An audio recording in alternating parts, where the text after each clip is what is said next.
बहुत समय पहले की बात है। बाबा मत्स्येंद्र नाथ भ्रमण पर निकले थे। उन्हें बाबा मच्छिंद्र नाथ नाथ के भी नाम से जाना जाता है। पूर्व काल के बड़े ही प्रसिद्ध एवं दिव्य योगी हैं। बाबा मच्छिंद्र नाथ ने ही नाथ संप्रदाय की स्थापना की थी। भ्रमण करते हुए बाबा गोदावरी नदी के किनारे बसे चंद्रगिरी नगर में जा पहुंचे। उस नगर में चलते हुए वह एक घर के सामने रुक गए। उस घर के द्वार खुले हुए थे। बाबा ने वहां खड़े होकर गृहस्थों को भोजन हेतु स्वर लगाए। तभी अंदर से एक महिला निकलकर बाहर आई। बाबा को देखते ही उन्हें प्रणाम किया और भोजन लाने अंदर चली गई। जब महिला भोजन लेकर आई तब उसके मुख पर प्रसन्नता नहीं थी। उसने आकर बाबा के पात्र में भोजन रख दिया। उसके मुख की उदासी देखकर बाबा समझ तो गए थे कि उसके दुखों का कारण क्या है, परंतु वह उस महिला से उसकी इच्छा जानना चाहते थे। बाबा मत्स्येंद्र नाथ ने उस महिला से उसकी उदासी का कारण पूछा। महिला ने अश्रुपूरित आंखों के साथ बाबा से कहा, बाबा, मैं निसंतान हूँ। बाबा ने विभूति देते हुए उस महिला से कहा, देवी, यह विभूति खा लेना, निसंदेह आपके घर पुत्र पैदा होगा। यह बोलकर बाबा वहां से चले गए। अब महिला विचार में पड़ गई कि उसे यह विभूति खानी चाहिए या नहीं खानी चाहिए। एक तो लोकलाज की बात भी थी, दूसरा आसपास की महिलाओं ने भी उस महिला को विभूति नहीं खाने की सलाह दी थी। सारी बातें सोचने सुनने के बाद उस महिला ने विभूति को नहीं खाने का निर्णय लिया।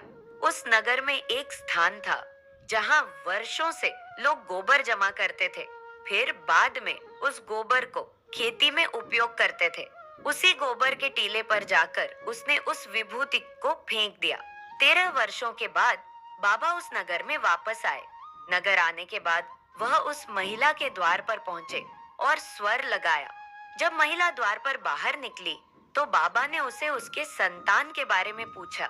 महिला ने बाबा को बताया कि उसे कोई संतान हुई ही नहीं। बाबा ने उस महिला से सच बताने को कहा, क्योंकि वह विभूति अभिमंत्रित थी। ऐसा हो ही नहीं सकता कि उसे संतान की उत्पत्ति ना हुई हो। घबराई हुई उस महिला ने धीरे धीरे बाबा को पूरी सच्चाई बता दी। बाबा ने महिला से कहा, ठीक है, तुम मुझे उसे गोबर के टीले के पास ले चलो। क्या वहाँ अभी भी गोबर का टीला है? महिला ने उत्तर देते हुए कहा, हाँ बाबा, सालों से वहाँ हम लोग गोबर जमा करते हैं। महिला बाबा को गोबर के टीले के पास ले गई। वहाँ पहुंचकर बाबा ने जोर से स्वर लगाया, अलख निरंजन। बाबा के स्वर लगाने के कुछ समय बाद गोबर के टीले के बहुत अंदर से एक बालक निकला। महिला और गांव वाले गोबर के अंदर से निकले बालक को देखकर अचंभित रह गए। वह बालक लगभग 12 वर्षों का था। जब बाबा उस बालक को लेकर जाने लगे तब महिला ने बाबा से माफी मांगी और उस बालक को उसे देने को कहा।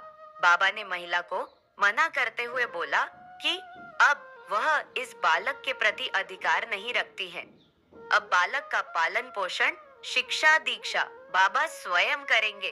12 वर्षों तक गोबर में रक्षित रहने के कारण इस बालक का नाम गोरक्ष पड़ा।